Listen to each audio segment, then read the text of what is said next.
Yeah, you won't be able to hear me talking on my stream. Well, you may be able to hear me talking. They won't be able to hear you. So they'll hear me talk. Yeah, they'll hear me talking to you, but won't be able to hear you. Let me log in on my phone so I can see when people comment. I don't do the on-screen, huh?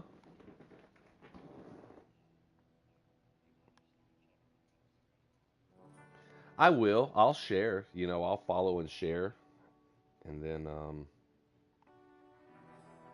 try to help people get hits and stuff.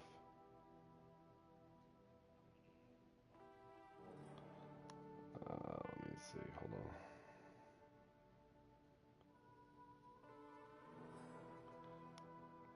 on. On average, I get about 50 views a day. So about 50 followers right now. Most of mine were the ones I've picked up from whenever I was doing my hold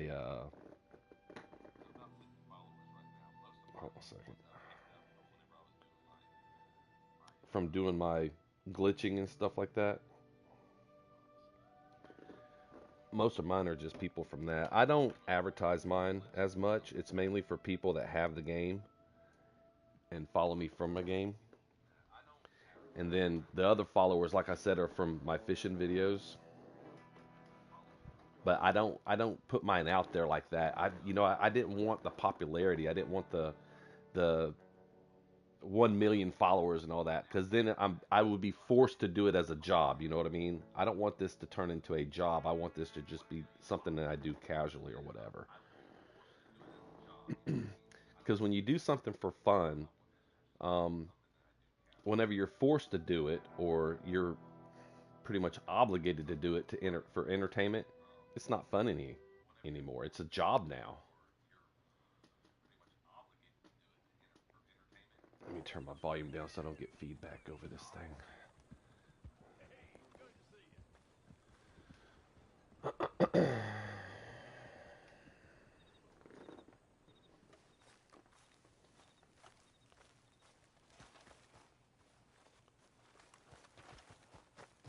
Well, it can.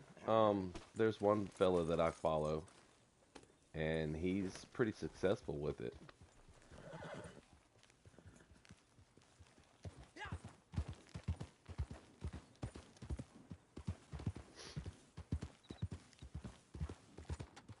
See, like right now, like I was saying in your post about like the daily challenges, if you were to view, are you able to view right now? Or are you able to go to the YouTube channel and view this? And I'll show you what I was talking about for the online plan, which is pretty much what anybody does anymore, other than just come in and hang out with a crew. But the daily challenges are no different than your story mode, where you have the challenges in story mode, where you have to collect the cigarette cards and the flowers and stuff like that. There's 5 different roles that you choose to play on. You saw that already. So with your bounty hunter, trader, collector, moonshiner, naturalist, every day the daily challenges change, and each one has 3 that you're able to do. And once you do all, well, you can't do all 3 of each one. You can only do a combination of 9 of the 5, and then you have the 7. Once you complete those, if you complete those every single day for 7 days, the gold reward increases by 0.05%, 5 nuggets. So like the right now, when you first start out, you're gonna get 0.10 gold bars, 10 nuggets basically. And then the second week it goes up to 15 nuggets, 0.15 gold bars. The third week goes up to 0.20 gold bars, 20 nuggets for each challenge that you do. And then on the last week, the fourth week, it goes to 0.25 bars, which is 25 nuggets, quarter bar gold. So that's pretty much the easiest way to collect your gold and stuff, and that's what 90% of the people that still play this game to this day, that's what they're doing is their daily challenges. And you're going to have all those naysayers and all of those people that want to pick the game, I guess you could say, Why do you want gold? There's nothing else to spend on it. It's just personal challenges for a lot of people. Once you once you pretty much complete all the things that you need in the online, it's it's just a boredom chaser is all it's doing now. And that's what my little thing was for the last 3 years was chasing boredom. I get bored. I wake up about 3 or 3:30 in the morning, and I would log on and do my daily challenges. And that's why I have 2,600 bars of gold right now. I can buy whatever I want with it, but I had a personal goal of getting 2,500 gold bars. That's what I wanted to get. So that's what I would stream every day was the progress of me, getting closer to that 2,500 gold bars. And then first of this year is whenever I started doing all the glitching. There's glitches in anything you really do. The gold glitch, the moonshine glitches. I used it just now, as a matter of fact, whenever you messaged me, when you added me. The moonshine bar glitch, the daily challenge is drunk player interaction. And there's actually a glitch to do that, so you don't have to have another player to get it. Drunk player interaction means two people are down in your moonshine shack at the bar. You both get drunk and you slap each other, hug each other. You just interact with them. Well, the bad thing about that is if you do it physically like that, once you interact with them, you have to step outside your moonshine shack and then go back inside to do it again to get credit for the two. Well, the glitch to that, so you don't need to have another person, is as you're walking into the house or into the shack, you hit the triangle to go in, and then as soon as you start hitting the triangle, while holding it, you hit and hold circle, and it glitches it, and it gives you credit for drunk player interaction. So there's a lot of glitches in this game that are fun to do when you're bored. The Mexico glitch, which is the most recent stream that I did, that's a fun glitch. Once you learn that one, you pretty much do it every day. I mean, there's nothing to do over there. I've circled the map. I've actually let me pull my map up real quick. So on the Mexico glitch over in New Hanover, or excuse me, New Austin, up underneath Tumbleweed at the San Luis River, that's where you perform the glitch. And once you glitch across the river, you're actually walking under the water, and you don't die. As long as you hold the controllers the way you're supposed to, you won't die. When you get to the other side, you can literally walk off of the map.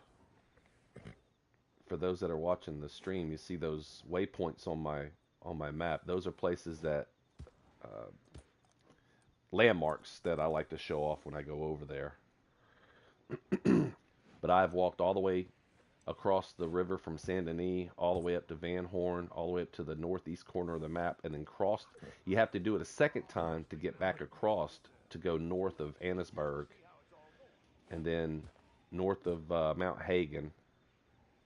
But I stayed off the map. I think it was like a 4-hour run. I can't remember how long the video was. But all the way back down to Tumbleweed, down into this area right here. And then I kind of slipped and fell in the water and drowned. So I gave it up. I spent enough time on it for that day. But that glitch is pretty cool. But you can glitch anywhere on this map, using that glitch to cross the Flatiron Lake, Lenahatchee River. The glitch works anywhere as long as there's the terrain beside the water is what's necessary. Because you're more or less slipping. You're slipping into the water whenever you perform the glitch. I don't remember what the rest of the daily challenges were. Vaults on horseback. That's the easiest one for me.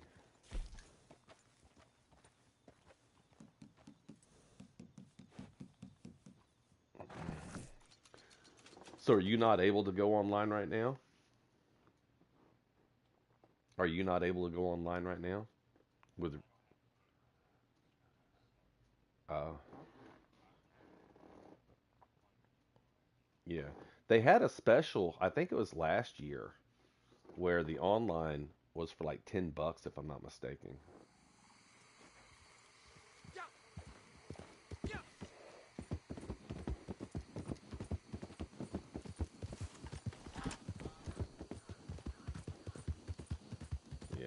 It's been a while since I stepped back into story mode. I haven't completed it. I think I was at, what, 83%, 81%, or 83%? Oh, come on, horse. Are you serious right now? I haven't completed the story mode. There's still a lot of the collecting things to do, which I may do that one day. I don't know.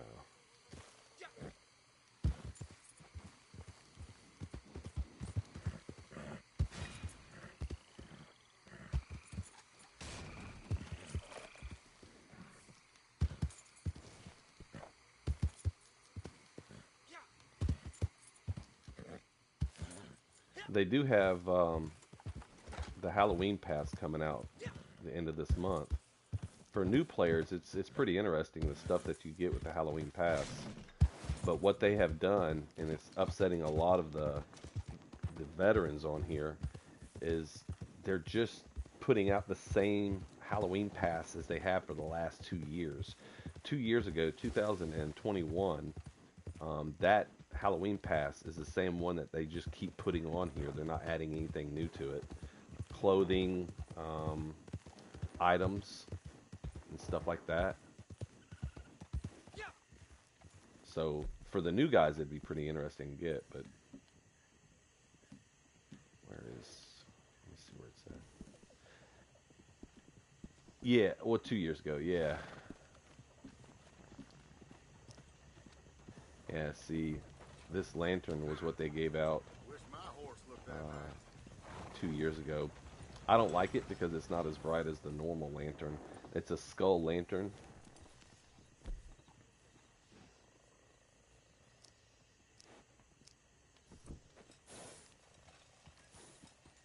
Yeah.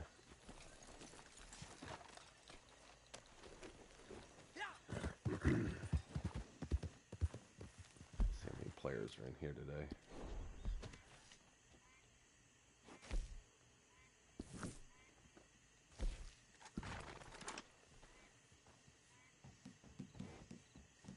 Got a few veterans in here. One, it looks like he's been here since beta. He's a 904.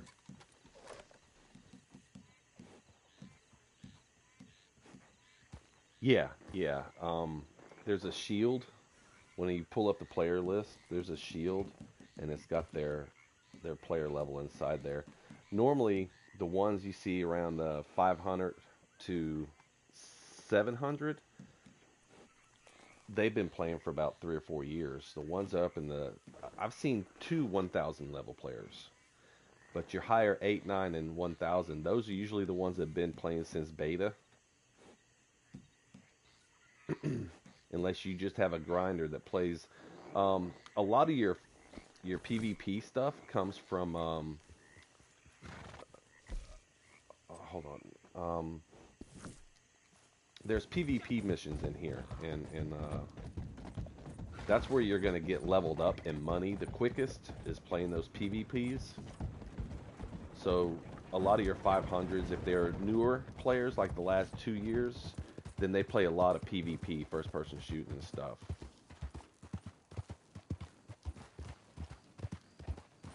And just like GTA, you know how GTA has those little spots on the map you can stop and enter PvP challenges or missions or whatever? They did the same thing with this online. They've got little hitching posts. Pull my map back up.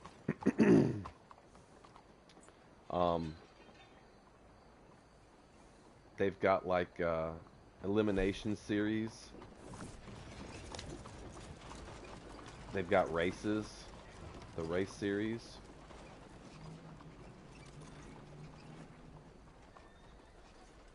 They've got shootout series. Now those are all PvP against other players and stuff. So there's a lot of bonuses that they give out, you know, daily, weekly, whatever, monthly. They'll like double payout for the money and XP and stuff. I don't play PvP. I never was big into first-person shooting. The only first-person shooter that I've ever played was Sniper Elite. I didn't even get into Call of Duty. I don't even like Call of Duty.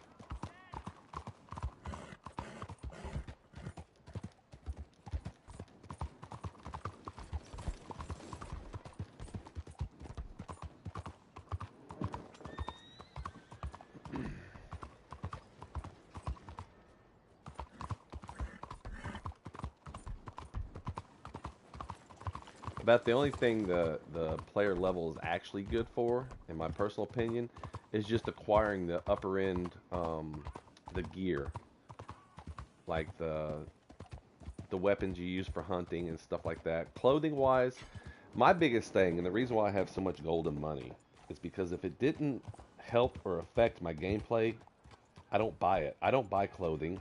I don't care what my character looks like. He's still gonna perform the same if he's naked or if he's dressed. Now it'd be different if the clothing contributed to, like, takes less damage or whatever. Like if you had a thick leather jacket, you didn't lose as much health when being shot. It's not like that.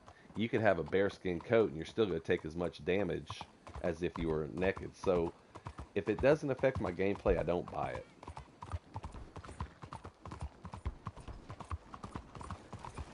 I don't do that role playing thing where my character has to match my playing style and stuff like that.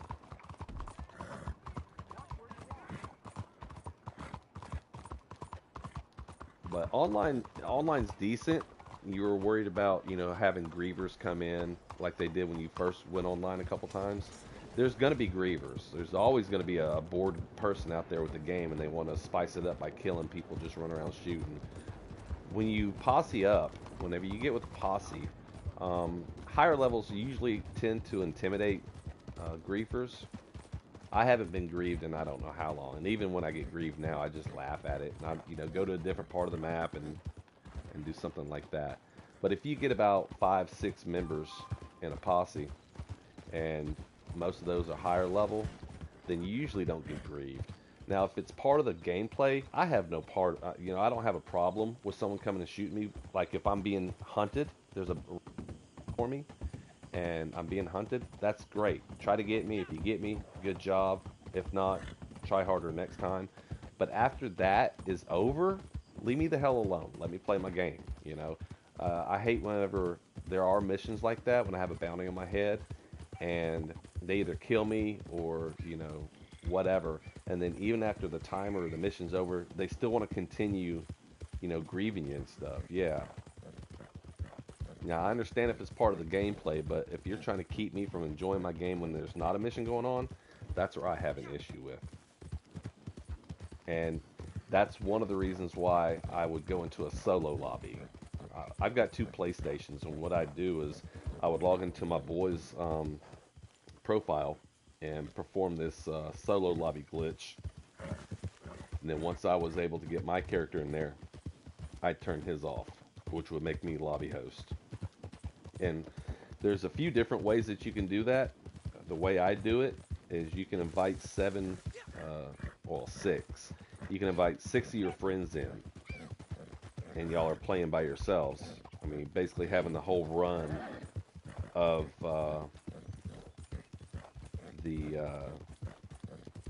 the map without having any interruptions from anybody else. Bad thing about that is you can't join on, or nobody can join on you. If you have a friend that comes online, he can't see your name and join on you.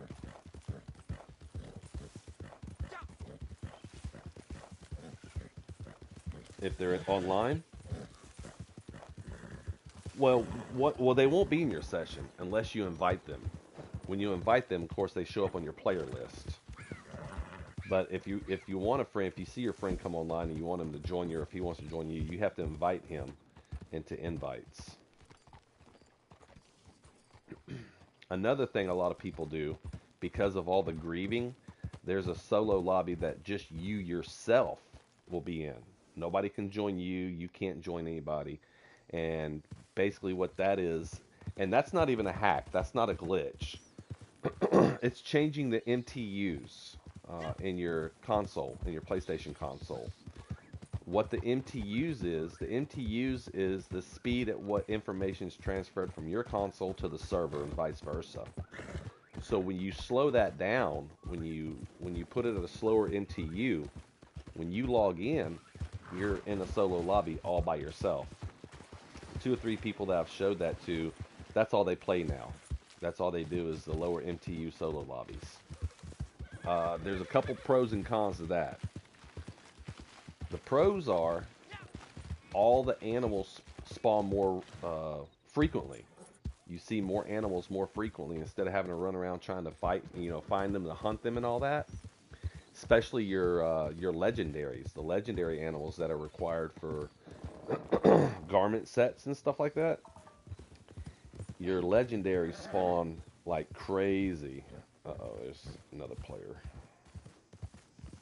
Let's see if he goes the other way. Yeah, he's going the other way. Ran right up on me. See that one there? I mean, that's just another random player and didn't even want to make contact. So you come across some players that just want to be left alone, but he could have been the one that, was bored with what he was doing for the day and he wanted to do some gunfighting and stuff. There are a lot of script writers that do a lot of scripting, and there's ways to do that. Hold on, so I gotta go get my phone charger. My phone's almost dead.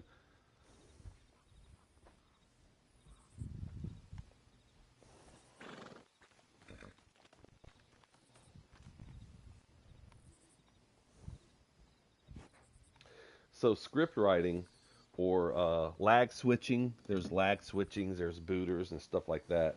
Um, that is a big no-no. And if PlayStation finds out that you're booting or altering and stuff like that, then they'll ban your account. Which you can get away with it for a few months or so. You'll get reported. Most of them are all idle threats. I've had a few friends that would hook their laptops up and run a lag switch program through their laptop, turning on their hotspot to their laptop and having the PlayStation go through that hotspot. And what they do is they'll run that script through that hotspot on their laptop, which you can control your internet from your PlayStation through that hotspot on your laptop. Most of the glitches and most of the hacks for this game have been patched, but there's always going to be one hacker out there that's going to be trying to beat the system. And at this point, since Rockstar isn't really doing anything with this game, those are probably going to continue to be, accessible. They're not going to patch them or anything. They're not doing nothing with this game anymore. And I heard a few reasons why. The legitimacy of them, I couldn't tell you because I haven't seen anything online or through any gaming sites that support what I was told. Basically just change the command in the Rockstar industry. The creators of this game, one left or whatever, one got out. So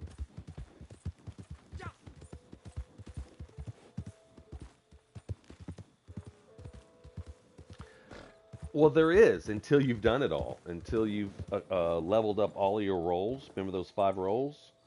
When you level up all those roles, let me pull up my console real quick and look. There's they'll add a Telegram mission every now and then. I think the last update for this game was last July.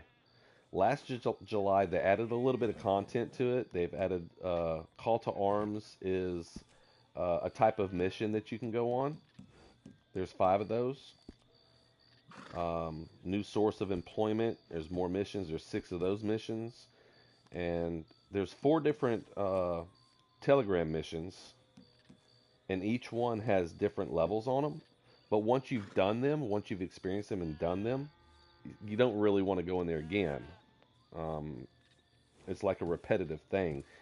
Unless they're running like double XP and double RDO, double money. But once you get done doing your roles, leveling up all your roles, getting all the gear for those roles, then yeah, there's really nothing to do on online except those daily challenges that change every day. I would come in here to do my daily challenges and just hang out and help beginners, get money so they can get better weapons You know, running like trader wagons for your trader roll, moonshine wagons for your moonshine roll. Little tips and tricks on how to get money quick and how to get gold quick without having to use the glitch and hacking and stuff. But yeah, just riding around chasing butterflies is really all there is to do once you have accomplished all five of those rolls. The I keep pulling up my screens trying to let's see the progress rolls. The bounty hunter is actually going to be the longest one to do because you have a regular bounty hunter license, and then there's a prestigious bounty hunter license that allows you 10 more levels to accomplish, and it gives you a little bit more gear, a little bit more upgrades. Because when you start out as a beginner, uh, a lot of stuff is at the like the satchels. You can only carry limited amount of stuff in your satchels. So your rolls, leveling up your rolls, will reward you with being able to carry more things in those satchels. Um, the wagons that you use when you first start out, as you're leveling up, you can get larger wagons to carry more materials. So it's fun for a while until all five of those levels are all maxed out.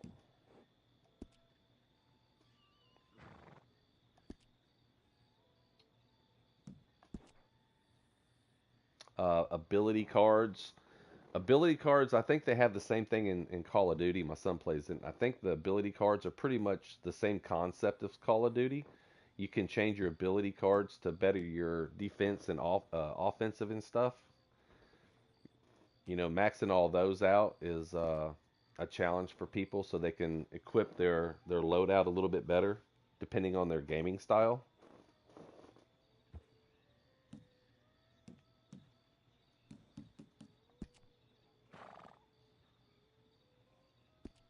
Yeah, every month. It's cool you said that because that's one thing that I do try to get on at least once a month because there's a catalog that you can pull out.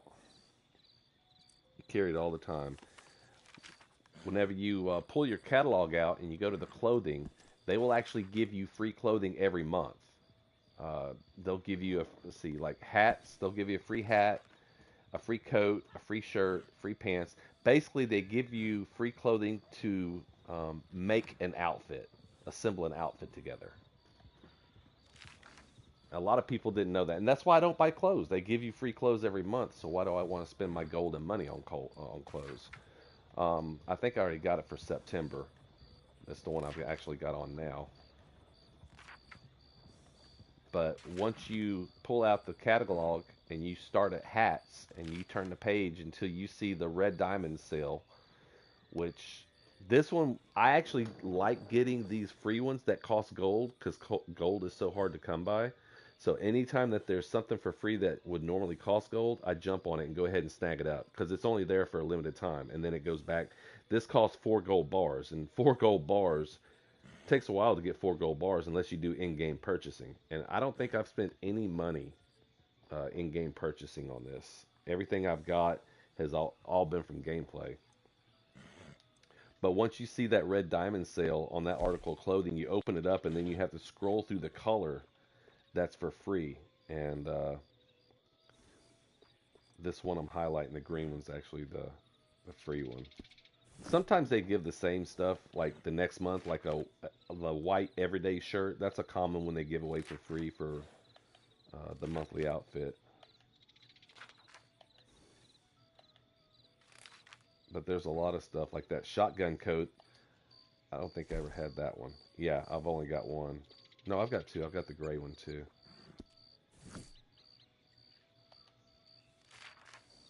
And then I think the shirts are next. Oh, the ponchos. Yeah, there wasn't no free ponchos on this one. The Corrales shirt is the one that's free. As far as your outfits, you're only allowed to equip, or not equip, but carry on you at any given time. I think 5 outfits. Everything else stays in your wardrobe, which you have to swap out your wardrobe to on horse.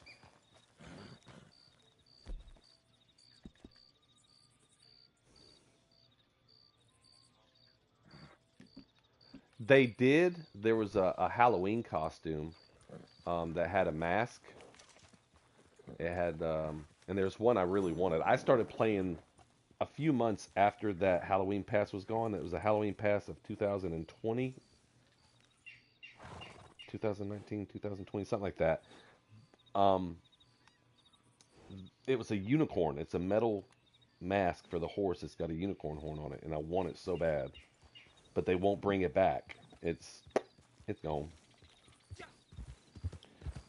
Yeah, but they do have things that you can get for the horse, um, other than the saddle, the the tack that you normally do it. I mean, they've got like the blankets and stuff. You really can't see the blankets when it's saddled up and you're on it. But there's different gear with different clothing and stuff for your saddles.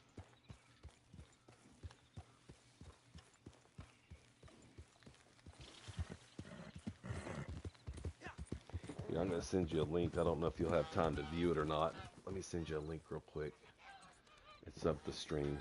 I don't know if you were streaming or not. Were you streaming or no? No, I'm saying, are you viewing the stream right now?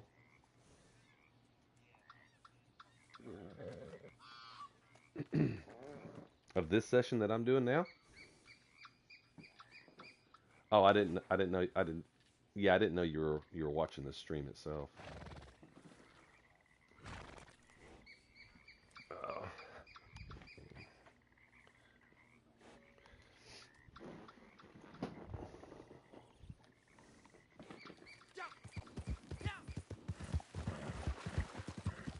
yeah, even at the fence. The fence is like the old west pawn shop, basically. Which I don't know if they had it in story mode. I can't remember or not. They did. They did. That's where you sold the wagons and stuff. Did you ever play it that long to sell the wagons? So the fence, You're back. each fence Come has on, different have yourself a things, quick nosy. but even in the fence, I pretty much maxed everything out on it. Nice.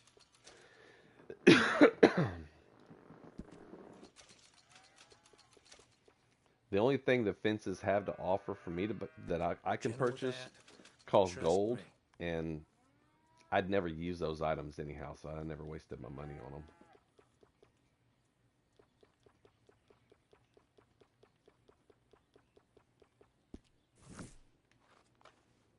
All right.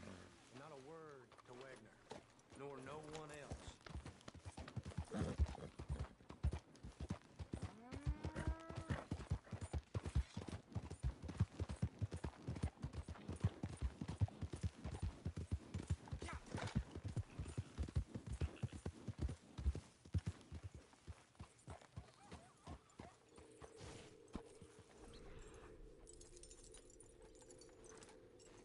Another thing to do to get a lot of money, the collector roll. The collector roll, in my honest opinion, that's gonna be where you're gonna get the most money.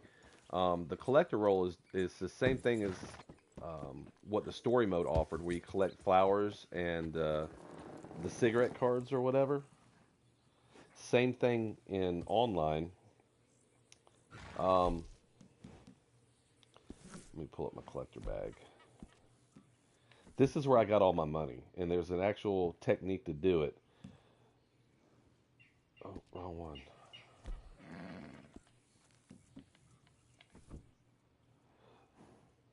So they have like fossils, flowers, tarot cards, which would be the same thing as the cigarette cards in story mode. Jewelry, bottles, eggs, arrowheads, heirlooms, and coins. Now, collecting these things, you can sell each individual as soon as you get it, which gives you quick money if you need ammunition or food or whatever. But if you're not hurting for anything like right offhand, the best thing to do is to basically sit on the complete collections. You can complete each item 10 times. So I did this 2 years ago, 2.5 years ago. I did this. I collected all the items and then I maxed out those collections times 10. So I had 10 full complete sets of everything. And I sat on them until uh, Madame Nazar had her monthly special with double XP and double money. And as soon as that day came, I went and sold all 10 of each one, and it gave. So crunching the numbers, I sat there and crunched the numbers. Okay, $4,800 is how much you're going to get for a complete set of all 17. I think it's $4,800, right at $5,000. Well, if you max those out times 10, and you go to Madame Nazar and sell them, that's $50,000 right there. But if you sit on them until she does her monthly double XP, double RDO, that's 100,000 easy.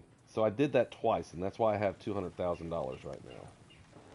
Is because I maxed them out times 10 and waited for her month for the double XP, double RDO. This month is the bounty hunter.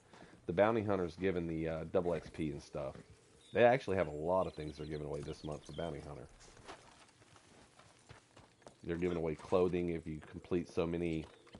So they're still doing something with the game as far as adding,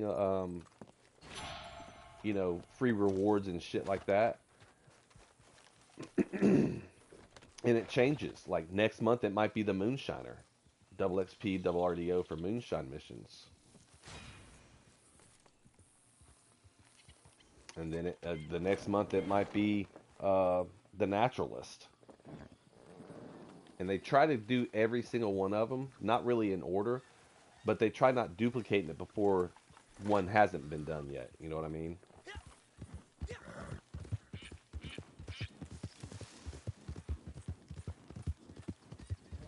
But the biggest money, the biggest money maker, is the collector roll, and it's too easy. It's too easy.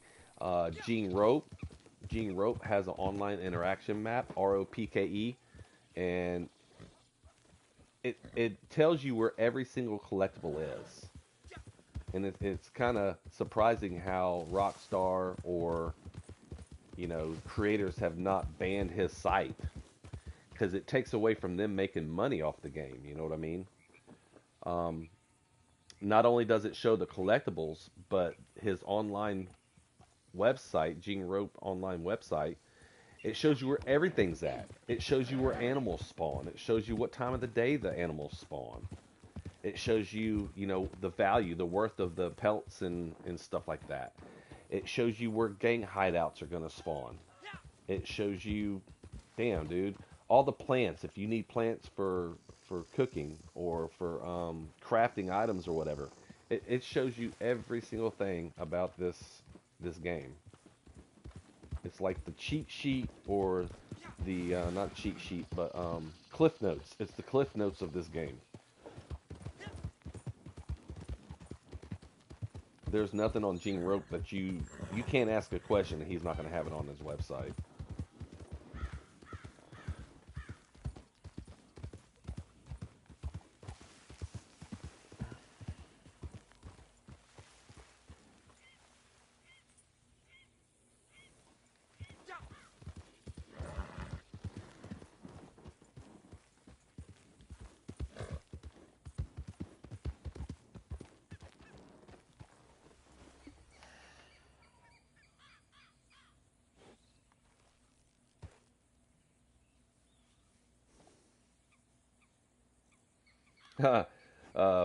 Friend of mine, Hated Future, says if they took the map away, it'd be a nightmare to collect. It would.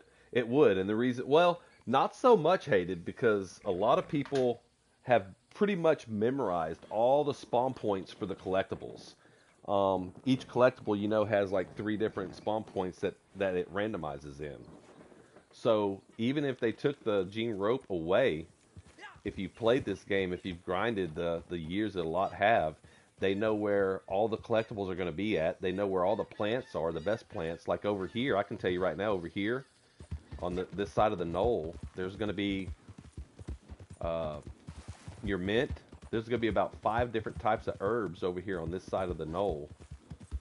So for the beginners, it would suck for the beginners because now they're going to have to spend their money to buy the collector maps from Madame Nazar. And that's why I'm surprised that Rockstar hasn't taken away, Gene Rope stuff.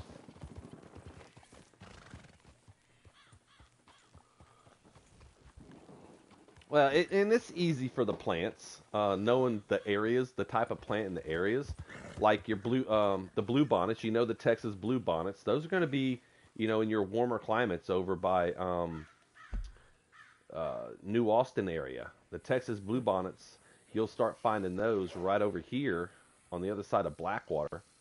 Your Texas blue bonnets are here, and you find them pretty much all over the South. You're not going to find Texas blue bonnets way the heck up here in the cold. So knowing the type of herb that you need, it's going to be area oriented with the map itself.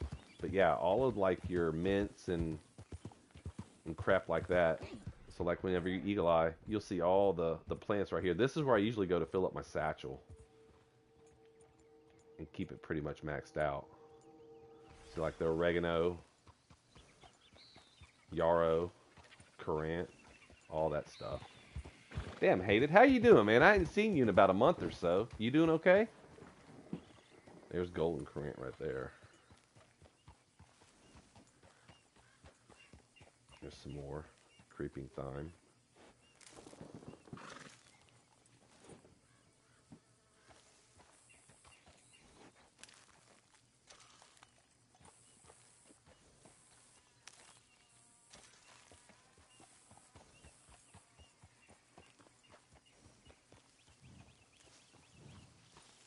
Yeah, in my comment section, yeah, they can comment. I don't have a problem with that. I don't mind. You wouldn't want to do that on somebody who actually has streaming for a job. But yeah, if you want to, if you want to have him or your, no, yeah, it's fine. Yeah, just leave a comment inside my comments with the link to your page or whatever. Absolutely, I don't have a problem with free advertising, man. That's free advertising, basically. You know what I'm saying? Putting your link to your YouTube or stream on mine. Absolutely, man. Do it. Like I said, I don't do this for a job. I do it for fun. That's like that's like you having a decal or something, and me saying, hey, I'll tell you what, man. If you give me a handful of decals, I'll stick them on my car and put them on my kayak, and that's free advertisement for you. But it's cool. It's cool that you ask permission because a lot of people won't want you, taking their views away from them.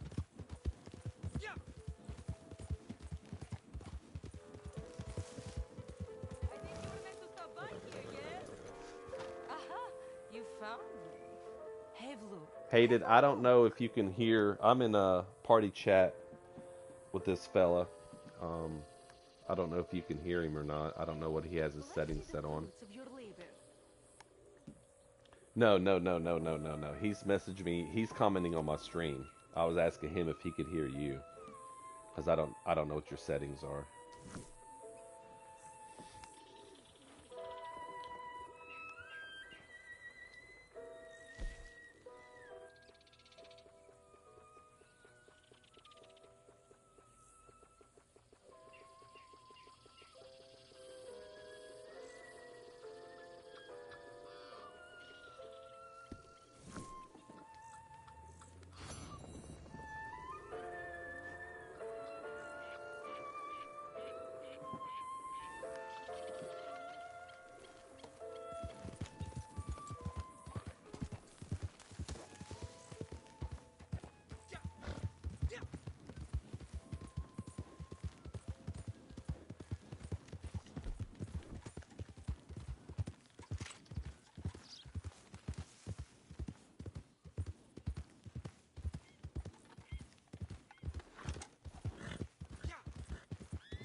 I'm totally disoriented. I don't even know where I'm at right now.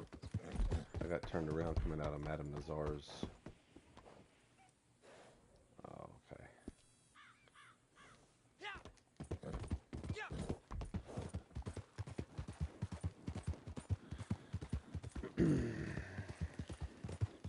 So where do you play from, ma'am?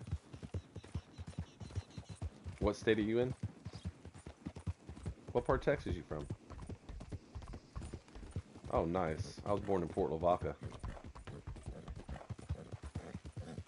Yeah, it's down by Corpus Christi in Galveston. I still have family in East Texas, over by Nacogdoches. Yeah, I worked for the sheriff's department in Shelby County.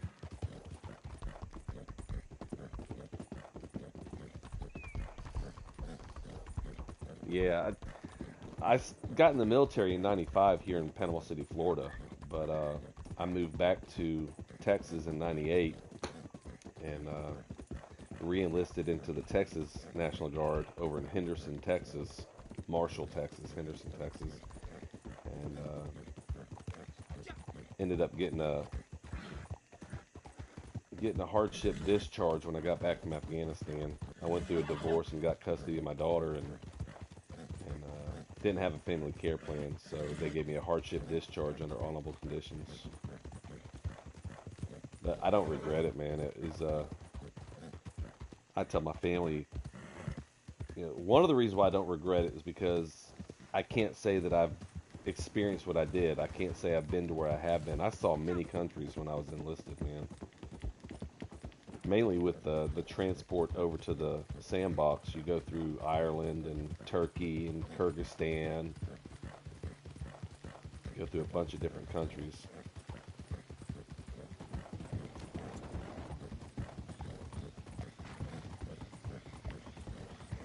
You still in school? You out? Oh, nice.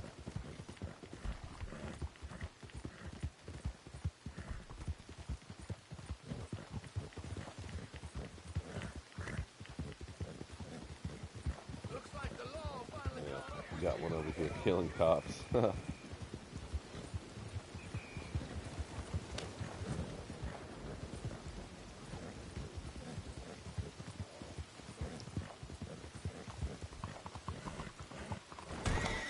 Shit.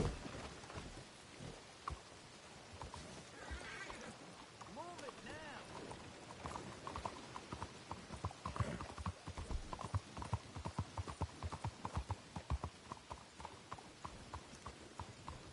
Yeah, there's still stuff that I'm being taught or shown. The most recent thing was the horse meal that you craft for your horse, which gives you full cores. It's not good to give your horse that because they lose stamina quicker that way. And I didn't know that for the longest time. I was filling my cores up with that heat with that horse meal, not realizing that's what was causing my horse to drain the stamina.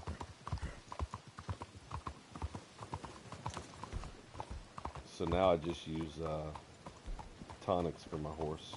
That is a good old horse. I didn't have a family care plan for my daughter. I was non-deployable. When I got back from Afghanistan, about 4 months later, we had another mission to go to Iraq, and during the SRPs in Paris, Texas, SRPs is a soldier readiness program. It's where you go up there and get all your paperwork started and get your vaccinations and last will and testament. It's just like different little stations in a gymnasium that you have to go to. Um, One of the things that you have to have is if you have children, you have to have a family care plan. And I didn't have a family care plan for my daughter. I had custody of my daughter through the divorce. And if you're non-deployable, in other words, if you can't be deployed to war, the military don't want you. So when they clicked me as a no-go because of my non-family care plan, um, even with my monthly drills, when I went back to National Guard status, uh, they gave me a hardship discharge.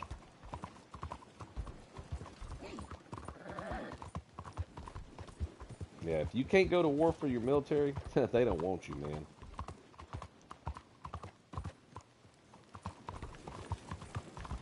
Which I was all ready to go. I wanted to go to Iraq so bad. One of my friends went to the lake. It's what they call the lake over in Iraq, and I wanted to go bad. But I have to do that on a vacation one day because it wasn't with the military.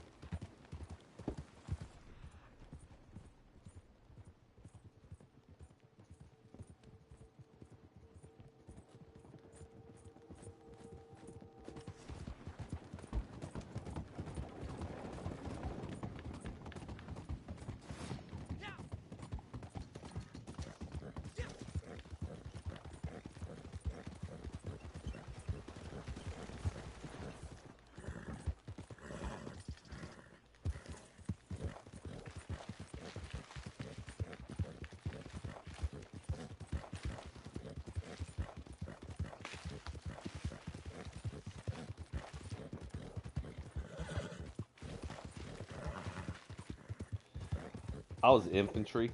I shot mortars. I was in 11 Charlie 10. It was a blast. I enjoyed it, man. Um, the basic training part, learning the guns themselves, I think was the best part. Never really shot any, during active, but just to train with them and mount them, put them together. Four different at the time there was four different mortars that I trained with. There were some small ones that you could actually fire by hand, and then the rest were all base mounted or Bradley mounted. You mount the four deuce and the 105s were the ones you mount inside the Bradley tanks. Then you had the 80 millimeter, which is a little smaller. Those are the ones you jump with. You pack those when you jump out of airplanes. And then they had a 60 millimeter, which is about, I don't know, the two's about 3 inches in diameter, I believe. But it could be trigger fed or trigger shot. It's got a little handle like a trigger. You can load around in there and shoot it like a regular gun. But from the ground, I mean, not from the hip. It'll blow your hip out of socket if you put it on your hip and try to shot it. You have to have it. It's like a little 4-inch by 4-inch base plate that it sits on. When I got deployed, though, I was deployed with Task Force Salerno, and basically what we did was force protection, force pro. The FOB that I was at, which we call the PRT, I was with the PRT, Provincial Reconstruction Team, was in Farah, Afghanistan. It's the southwesternmost province of Afghanistan. We weren't the ones that did the knock and talks, busting down doors and shit like that. We didn't do that. Ours was more of a presence patrol, making ourselves known that we were there.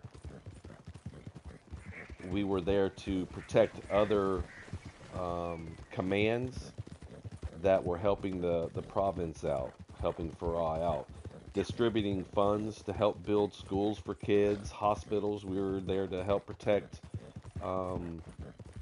doctors, teach the Afghan doctors how to perform certain procedures and care for their people. We were there to fund construction workers building a lot of these facilities. We were there to protect what they call CMOC. It's a command center. Whenever they did different little missions, 5W missions going into the village, we were there to help patrol them, stand guard for them while they conducted business with the governors, the police chiefs, and stuff like that. So we were there to help rebuild the province. And at the time I was there, 05 and 06, is whenever they were letting a lot of the refugees come back into the country. A lot of them have defected and gone into Syria and Iran, trying to get away from when Russia invaded them and all that crap years ago. So the year that I was there, they were allowing those refugees to come back, into the country with no repercussions. So we saw a lot of caravans coming across the mountains and stuff, reestablishing back in Afghanistan. We were there whenever they put the first female into government, into office, which was a big uproar.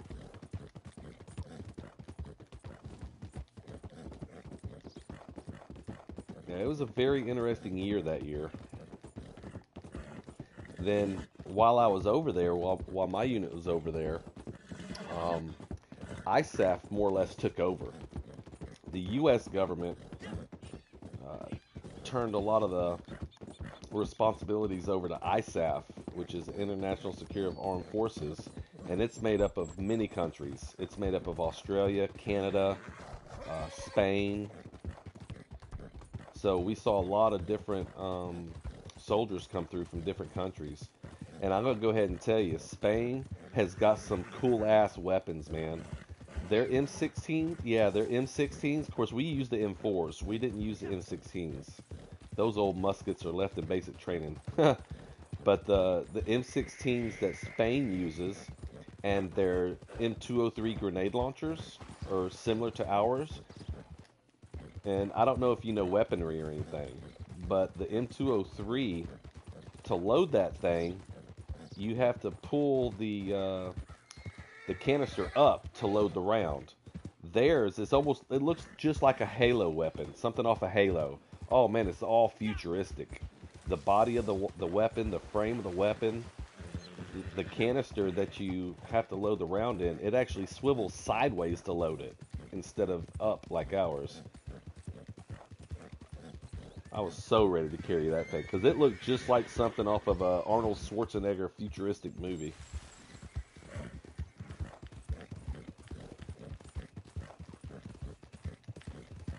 Shot a lot of good weapons over there. I got to shoot the Barrett 50 cal on a training day. That was fun.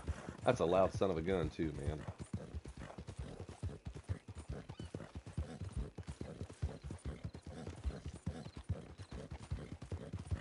I've only got no, I've actually got more videos. I've got some on a hard drive, on a external hard drive here with me, but on my YouTube, I've only got 2 of those videos from the rolling dismounts in Farah. I was a Humvee driver for my squad. And then I've got some videos of some C-130 plane trips, C-5 Galaxies, the Fortresses. I flew on a bunch of planes over there.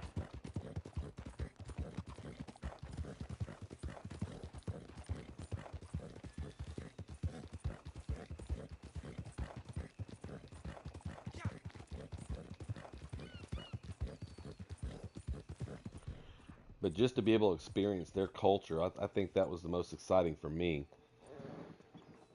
The foods that they ate, which that's why I've got VA disability now because I messed up my digestive system eating the food off the economy over there. Kind of messed me up really bad. But eating their foods and drinking the drinks, the teas, the way they do it. I kept a journal while I was over there, and it's pretty interesting. It's only about a 27 page journal. I'd like to publish it, but there's got to be a lot of editing done. A little bit more. Nobody wants to buy a 27-page journal. So maybe when I retire from the county where I'm at now, I'll sit down and finish it. I remember everything like it was yesterday. And that's what there's a big barrier with civilians against military because once you experience something like that, and that's why a lot of us have PTSD, everything is so close to the front of your mind. You know, I mean, you remember it like it was yesterday. From the day I left Fort Hood, Texas, to the day we landed in country, I can remember every bit of that like it was yesterday. It was like for that 1 year, my life stopped. You know, the routine, what you're used to doing from a day-to-day basis, was put on hold, and everything you did over there for that year. And that's why I can now sympathize for the Vietnam veterans because a lot of the Vietnam veterans, as much as they don't want to remember it, they remember it like it was yesterday, even though it was 50 years ago, 60 years ago. So whenever I do get a chance to sit down and edit my journal, I don't think it'd be too hard. I may publish it one day, I don't know. I had a Mickey Spillane on my trip coming back.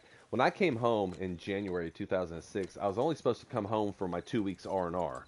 Because after about 6 months, everybody kind of rotated out, getting 2 weeks of R&R. Some went to Hawaii to enjoy the little vacation. Some came home to see family and all. Well, I chose to be the last one. I wanted to be the last one. I wanted everybody else to be able to go home and relax and everything. And when I came home for my 2 week R&R, that's whenever, you know, I saw what was going on. That's whenever I had my problems that I did, going through the divorce and everything. And I ended up staying back. There was only like 3 weeks left in the cycle, maybe 4 weeks left in the cycle over in country. Because I left in March, came home in January, supposed to go back over there the end of January, spend February, come back in March. There's only like 4 weeks left. Damn, where was I going with this? Shit, I don't know where I was going with that.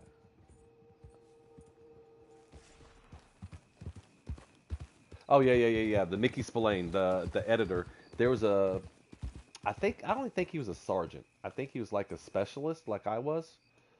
He sat in a seat right next to me on the flight back. We had a chartered flight with World Airlines that was all to ourselves. It was just maybe 30 or 40 of us coming back into the States. We got on it in Kandahar, and of course, we did our stops and layovers like we normally did. And I was adding some entries into my journal, and he kind of noticed what I was doing. And he asked if he could read it. So I let him read it on the flight back, and he actually asked for permission, if I could put it in one of his articles about soldiers, what they experience and all. Which I gave him permission, and I signed everything for him and all, so he won't get any credit, no gain from it. I don't even know what magazine he was with. It's some military magazine, but I zipped it up in a zip file, put it on a thumb drive, and gave it to him. But even he said that I needed to publish it. I told him, like, nah, not right now. It's something I wanted to leave for myself and my family, Every now and then I'll go back and reread it and look at it.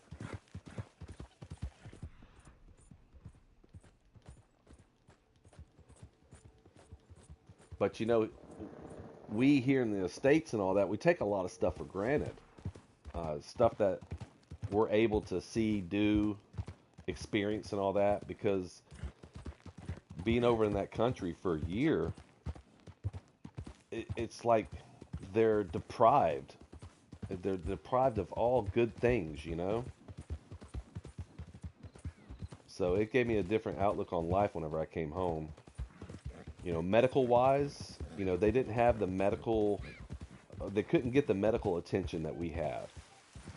And that's really sad, especially for the younger children. I saw a girl with polio, and she walked like a crab, literally walked on her arms and legs like a crab. That what her dad didn't carry her. She used to come to our fob to get examined and treated and counseled with and everything. But they just don't have it. They don't have everything that they need.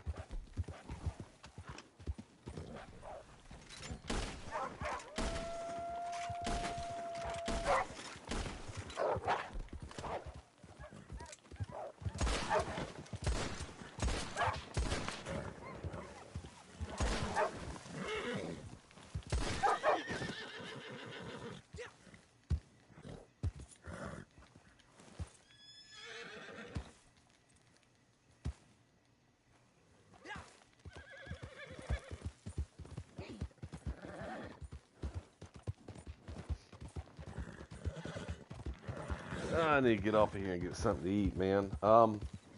Hit me up whenever you get the game. I'll be happy to walk through it with you and maybe make a solo lobby until you learn the online part of it and all. Alright, brothers. Good hollering at you. Alright, later.